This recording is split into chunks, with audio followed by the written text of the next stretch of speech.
Hi friends, today I am going to tell about Tirukkuruvur Alvar Tirunagari. Perumal Adinarayana Adina திருக்கோலம் கிழக்கே திருமுக மண்டலம் தாயார் ஆதிநாதவள்ளி தாயார் விமானம் கோவிந்த விமானம் தீர்த்தம் தாமிரபரணி தீர்த்தம் பரமபத பரம பரமபத தீர்த்தம் பிரஜிக்ஷம் பிரம்மன் நம்மாழ்வார் மதுரகவிகள் மங்களாசசனம் நம்மாழ்வார்களால் 11 பாசங்கள் பாடப்பட்டுள்ளது. திருவள்ளி திருச்செந்தூர் மார்க்கத்தில் உள்ளது. இது ஒரு 87வது திவ்ய தேசம். திவ்ய தேசம் நம்மாழ்வாருடைய அவதார ஸ்தலம். திருக்குருவூர் ஆழ்வார் திருநகரி. ஆழ்வார் திருநகருக்கு நிகரான ஊர் இல்லை. வைகாசி விசாக நட்சத்திரத்திற்கு இணையான நட்சத்திரம் இல்லை. நம்மாழ்வாருக்கு நிகரான ஆழ்வார் இல்லை. திருவாய்மொழிக்கு நிகரான எந்த பிரபந்தமே இல்லை. ஏற்றம் படைத்த இந்த மானமாமொழி முனிவர்களுக்கு பல்லாண்டு ஏற்றம் மாமணி முனிவர்களுக்கு உபயசரித்திரம் சாதிக்கிறார். செறிய வேண்டும் என்றால் தாமிரபரணிக்கு அப்பால் ஒரு ரிஷி உட்கார்ந்து கொண்டு அவருக்கு பக்கத்தில் ஒரு நாய் படுத்துக் கொண்டு இருக்கும். அது காலையில் இக்கரையில் இருந்து அக்கறைக்கு சென்று இந்த ஊரில் உள்ள உணவருந்தி இலைகளில் உள்ள உணவை இருப்பதை உண்டு திரும்பி வந்து மறுபடியும் ரிஷிகள் பக்கத்தில் படுத்துக்கொண்டு வரும். ஒரு நாள் இக்கரையில் இருந்து அக்கறைக்கு சென்று திரும்ப ஆத்மா சென்று பரமபதம் நோக்கி போகிறது. அந்த ரிஷியை பார்த்தவர் இந்த நாய்க்கு பரமபதத்தை பரமபதத்திற்கு நம்மாழ்வார் இடம் கொடுத்தார். இந்த நாய் அந்த ரிஷி இந்த நாயோடு உட்கார்ந்து கொண்டிருந்த பேய்க்கும் இடம் கொடுக்க கூடாது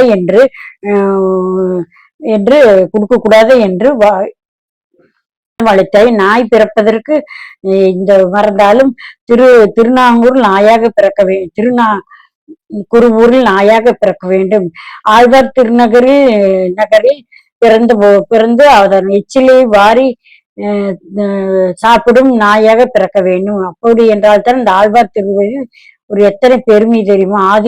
திருக்குருவூரில் நாச்சியார் ஆதிநாயகி தாயாரோடு எழுந்தருளி இருக்கும் ஊர்.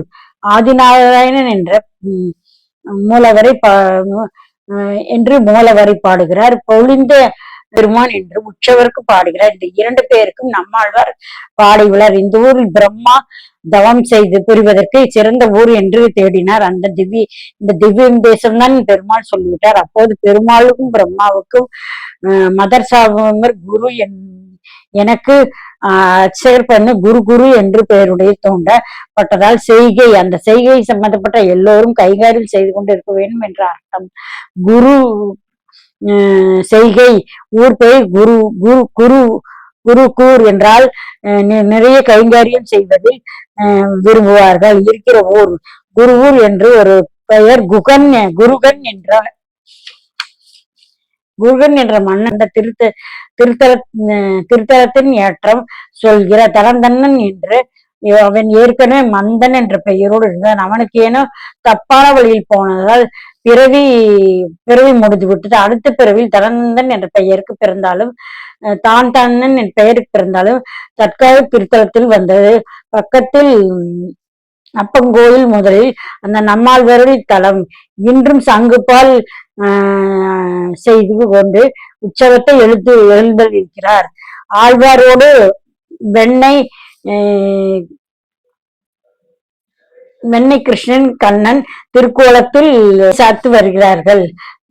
அதுபோல நால்வரோடு கிருஷ்ணன் திருக்கோலம் அது மேலே இருந்து உரி தாங்கிக் கொண்டு இருக்கும். அதில் பானையில் இருக்கும் தவழ்ந்து கொண்டு அதில் அந்த பானையில் இருந்து வெண்ணெய் எடுத்துக்கொண்டிருப்பார்.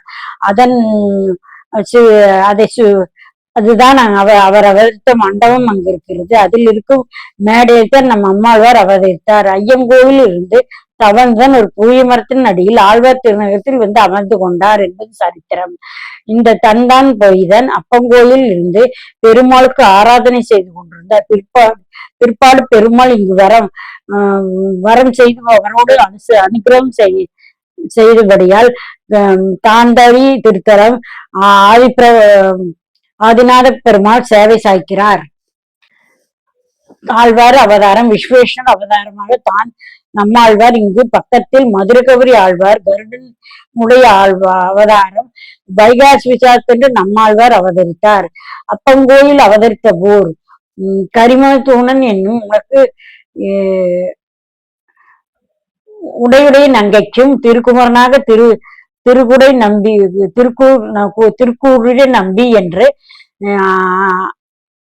அவதரித்து திருக்குடுங்களில் மீதான நம்மாழ்வார் பிறந்திருக்கிறார். இந்த சேஷன் 5117 வருடமாக ஒரு புளிய மரம் உள்ளது.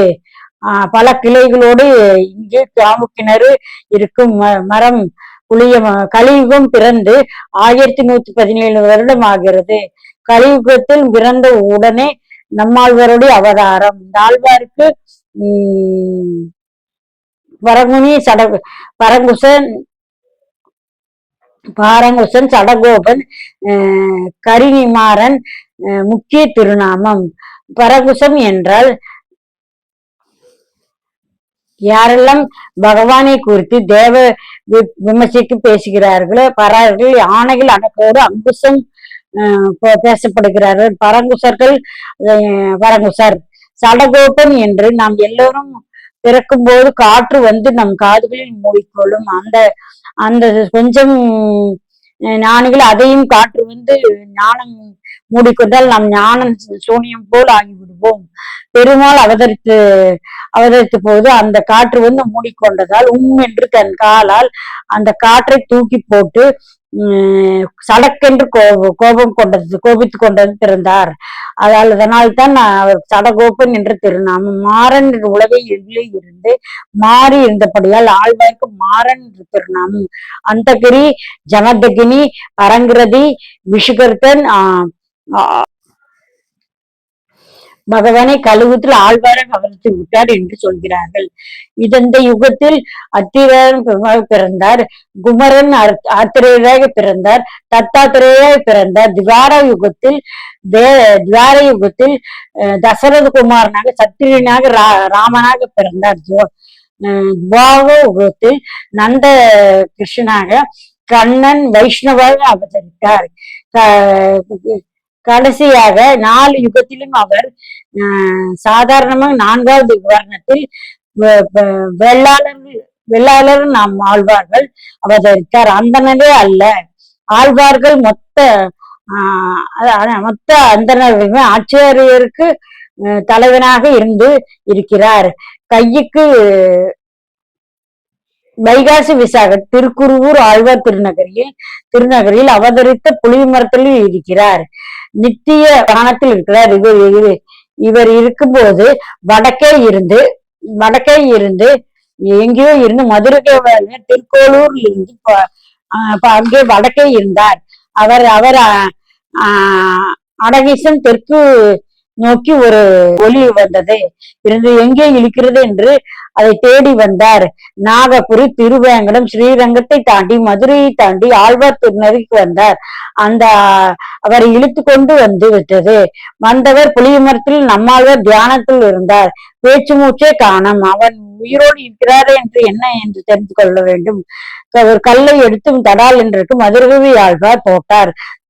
திருக்கென்று நம்மாழ்வார் எழுந்தார். உயிர் இருக்கிறது, பேசுகிறாரே என்று பார்ப்போம் என்று கேள்வி கேட்டார். அஞ்ஞானத்தில் உருண்டு கொண்டிருந்த ஜீவாத்மா எப்போதும் ஒரு துளி ஞானம் வருமோ, அதனால்தான் அவ்வழி மார்க்கம். அதை எதையுமே மகானுடைய திருவடிகளே மார்க்கமாக பற்றும் போது அந்த திருவரங்கம் கைகாரியம் பண்ணி கொண்டிருந்தார். வாழும் அதுதான் ஆழ்வார் சொன்ன பதில். அதற்குரிய பிறகுதான் திருவிருத்தகம் பிரபந்தத்தை ரிக்வேதம், அதுர்வேதம், சாமவேதம், அதர்வண வேதம் இந்த 4 வேதங்களை சமமாக திருவிருத்தம், திருவர்க்கியம், திருவாக்கியம், பெரிய திருவாய்மொழி, பெரிய திருவந்தி என்று 4 திவ்ய பிரபந்தத்தை பாடினார். ஆழ்வாரை இந்த ஆழ்வாருக்கு நவத்திருப்பதிகள் எம்பெருமானுடைய இந்த நாளில் இங்கு எல்லோரும் பகவானிடத்தில் பாசனம் பெற்றுக் கொள்ள வேண்டும் என்று அந்த பெருமாள் பக்தருக்கு பாடுபட வேண்டும் என்பதற்காக ஆண்டுக்கு ஒரு முறை இங்கு வருகிறார்கள். வைகாசி விசாகத்தன்று திருக்கோவில் கருட சேவை உற்சவம் என்று பெயர். இதில் கடைசி நாள் அன்று தீர்த்தவாரி நடக்கும். நம்மாழ்வார் தீர்த்தவாரி உற்சவம். ஆற்றின் துறையில் சங்கங்கள் என்று ஒருத்தன் இருந்தான். சங்கத்தின் வடிவில் திருக்குந்தூர் கடலில் தங்கி இருந்து தாமரவன் அங்கே போய்தான் கடலில் கலக்கிறது. தினப்படி எழுந்து வந்து தாபரமணி ஆற்றோடு எதிர்த்து நின்று பகல் வேளையில் ஆதிநாதனுடைய கோயில்களில் இரவு வேளையில் சங்கு போல கடல் நீர் இப்படித்தான் வந்து கொண்டு தரிசனம் செய்து கொண்டிருந்த சாத்திய மோட்சம் பெற்றார். அதனால் திருச்சங்கத்துறை என்று சகங்கள் வந்து சேரும் துறை இந்த துறைதான். நம்மாழ்வாருக்கு தீர்த்தம் வாரி உற்சவம் நடக்கிறது. ஆழ்வார் என்று சொன்னாலே அவதரித்த பற்றி பாசரம் பகவதபுரத்தில் சுக்கராச்சாரியர் கோடிட்டு காட்டியீர்கள். அதுபோல வைகை ஆற்றுக்கரையில் தாமிரபரணி ஆலாற்றங்கரையில் பக்தர்கள் ஆழ்வாழ்வார் அவதரிப்பார் என்று சுக்கராச்சாரியர் பகவதத்தில் சொல்லி இருப்பது போல இருக்கிறார். ஆழ்வார் அவதரித்தார். நாதமுனிகளைப் போல நம்மாழ்வார் எடுத்து நம்மளவிற்கு வரம் பெற்றார் என்று பக்தர் பார்த்தோம் அல்லவா. புலிமர 4000 மட்டும் அங்கே ஒருத்தர் கொடுத்துள்ளார். அதுதான் ராமானுஜர் விக்ரம் கொடுத்துள்ளார். அதுதான் ராமானுஜர் விக்கிரகம். முதற்கொண்டு பல நாள் கழித்து ராமானுஜர் அவதரிக்க போகிறார் என்று மதுரகவி ஆழ்வார் தாமிரபரணி ஆற்று நீரை காற்ற அதில் முதலில் அந்த நீரில் ஒரு விக்கிரகம் வந்தது. அதுதான் ராமானுஜரோட விக்கிரம். அது ஆகிவிட்டது. உங்கள் விக்கிரம் கேட்டேன் அல்லவா, நீங்கள் யாரோ விக்கிரத்தை கொடுக்கிறீர்கள் என்று 2 விக்கிரங்களும் இங்கு உள்ளது. 2ம் இங்கு தரிசனம் செய்யலாம். ஒன்று நம்மாழ்வாருடைய விக்கிரம், இன்னொன்று நம்மாழ்வார் கொடுத்த ராமானுஜர் விக்கிரம். புரிந்த ஆச்சாரியர் என்று பெயர் என்று தனி சந்நிதி இருக்கிறது. எம்பெருமானுடைய தனி சந்நிதி இருக்கிறது. உடையவர் சந்நிதி பார்த்து ஆச்சாரியர் சந்நிதி எம்பெருமான் ஜிஆர் சுவாமிகள் நிர்ணயிக்கப்பட்டு சொல்ல ஆச்சாரியரை எழுந்துள்ளார். சந்நிதி தரிசனம் செய்யுங்கள். பக்தர்களை ஏற்றம் திருவாய்மொழி திருவாய்மொழி பிள்ளை திருவாய் மொழிக்காக வாழ்ந்தார். மணவாள பெரும் முனிவருக்குடைய ஆச்சாரியார் இவர். இந்த கோயிலில் புனர்நிர்மாணம் செய்து வைத்தார் இந்த ஆச்சாரியார். அதனால்தான் திருவாய்மொழியை பின்பற்றி ஏற்றம் கொண்டார். திருவாய்மொழியால் ஏற்றம். வைஷ்ணவத்தை ஆச்சாரியர் கடைசி ஆச்சாரியார் மணவாள முனி ஆச்சாரியர் ஸ்தலம். இது ஆதிசேஷன் அவதரித்த தலம். அவதாரம் ராமானுஜர் மறு அவதாரம் மணவாள முனிவர். அவதரித்த ஆழ்வார் திருவாயி அவதரித்த ஆதினாரை எம்பெருமான் பொழிந்து நின்ற பிரான் திருக்கோலம். ஸ்ரீதேவி பூதேவி நீலாதேவி ஆதிநாயகி தாயார் குறுக்குறவள்ளி நாச்சியார் 5 நாச்சியாருடன் பெருமாள் எழுந்துள்ளார். தாபரமணி தீர்த்தம் பிராம தீர்த்தம் ஆகியோருடைய திருவருக்கோடு பல்லாண்டு பாடி நாமும் ஆழ்வார் திருநகரி சென்று வைகாசி விசாக கருட சேவை உற்சவத்தை தரிசனம் செய்வோம். Okay friends, bye. Please subscribe my channel. Okay bye. Please subscribe my channel.